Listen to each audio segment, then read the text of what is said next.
धान की रोपाई के बाद हर किसान की यही इच्छा होती है कि उसकी फसल तेजी से बढ़े, गहरे हरे रंग की दिखाई दे और प्रत्येक पौधे से अधिक स्वस्थ कल्ले निकलें। लेकिन कई बार रोपाई के कुछ ही दिनों बाद खेत में पीलापन दिखाई देने लगता है, पौधों की बढ़वार रुक जाती है और नए कल्ले निकलना कम हो जाते हैं।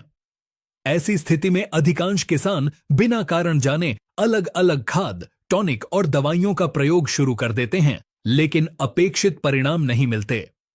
इसका सबसे बड़ा कारण यह है कि धान का पीलापन हमेशा एक ही वजह से नहीं होता।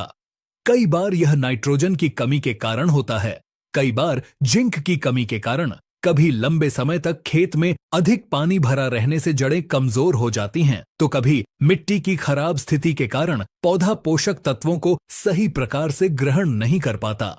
इसलिए सबसे पहले यह समझना आवश्यक है कि धान की अच्छी बढ़वार केवल एक खाद से नहीं, बल्कि संतुलित पोषण, स्वस्थ जड़ों और सही जल प्रबंधन से होती है। धान की शुरुआती अवस्था में सबसे महत्वपूर्ण पोषक तत्व नाइट्रोजन है, जिसका सबसे प्रमुख स्रोत यूरिया है।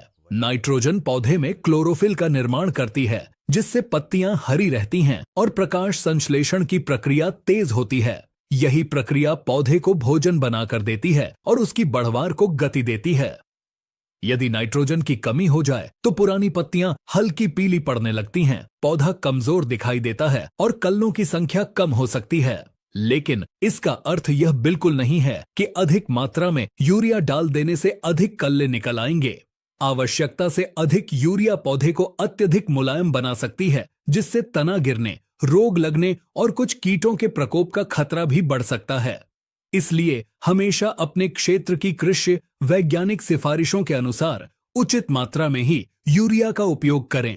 यदि खेत में जिंक की कमी है तो केवल यूरिया डालने से पूरी समस्या का समाधान नहीं होगा। धान में जिंक की कमी होने पर नई पत्तियां हल्की पीली दिखाई दे सकती हैं और कुछ परिस्थितियों में कत्थई धब्बे भी विकसित हो सकते हैं। ऐसे खेतों में जिंक सल्फेट का उपयोग लाभदायक रहता है। सामान्यतः 33% जिंक सल्फेट लगभग 5 किलोग्राम प्रति एकड़ तक प्रयोग किया जाता है। जिंक पौधे की सामान्य वृद्धि, एंजाइमों की क्रियाशीलता और संतुलित विकास में महत्वपूर्ण भूमिका निभाता है।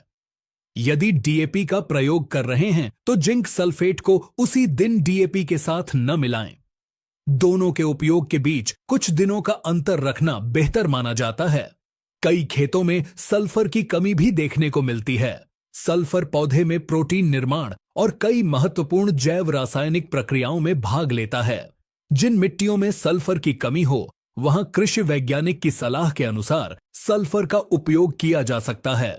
सल्फर का उद्देश्य मिट्टी का पीएच तुरंत बदलना नहीं होता, बल्कि पौधे की पोषण प्रक्रिया को संतुलित करना होता है। इसलिए इसका उपयोग भी आवश्यकता के अनुसार ही करना चाहिए। यदि मिट्टी कठोर है और जड़ों का विकास कमजोर हो रहा है तो अच्छी गुणवत्ता वाले ह्यूमिक एसिड का उपयोग लाभदायक हो सकता है। ह्यूमिक एसिड मिट्टी की संरचना सुधारने, जड़ों के विकास को प्रोत्साहित करने तथा पोषक तत्वों की उपलब्धता बढ़ाने में सहायक माना जाता है। इसी प्रकार, हालांकि इन्हें चमत्कारी उत्पाद समझना उचित नहीं है। ये तभी अच्छा परिणाम देते हैं जब खेत में संतुलित पोषण, उचित सिंचाई और सही प्रबंधन पहले से मौजूद हो। धान में अधिक कल्ले तभी बनते हैं जब पौधे की जड़ें स्वस्थ हों, पोषण संतुलित हो और खेत का वातावरण अनुकूल हो। रोपाई के लगभग 2 से 4 सप्ताह बाद का समय कल्ले बनने की दृष्टि से अत्यंत महत्वपूर्ण होता है। यदि इसी समय पौधे को पर्याप्त नाइट्रोजन, जिंक तथा अन्य आवश्यक पोषक तत्व उपलब्ध हो जाएं और खेत में अत्यधिक जलभराव न हो तो कल्लों का विकास बेहतर हो सकता है। जल प्रबंधन भी उतना ही महत्वपूर्ण है जितना खाद प्रबंधन। यूरिया या अन्य दानेदार उर्वरक डालते समय खेत में बहुत अधिक पानी भरा नहीं होना चाहिए। हल्की नमी या उथला पानी पर्याप्त रहता है। उर्वरक डालने के बाद कुछ समय तक पानी को खेत में रोक कर रखना लाभदायक हो सकता है, ताकि पोषक तत्व मिट्टी में घुलकर जड़ों तक पहुंच सकें। वहीं लंबे समय तक गहरा जलभराव भी जड़ों को नुकसान पहुंचा सकता है। इसलिए खेत की स्थिति के अनुसार पानी का संतुलित प्रबंधन आवश्यक है।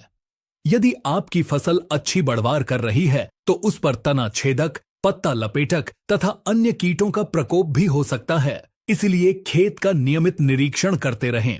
यदि आर्थिक क्षति स्तर के अनुसार कीटों का प्रकोप दिखाई दे तभी अनुशंसित दानेदार या अन्य उपयुक्त कीटनाशक का प्रयोग करें। बिना आवश्यकता के कीटनाशक डालना आर्थिक नुकसान के साथ साथ लाभकारी जीवों को भी प्रभावित कर सकता है।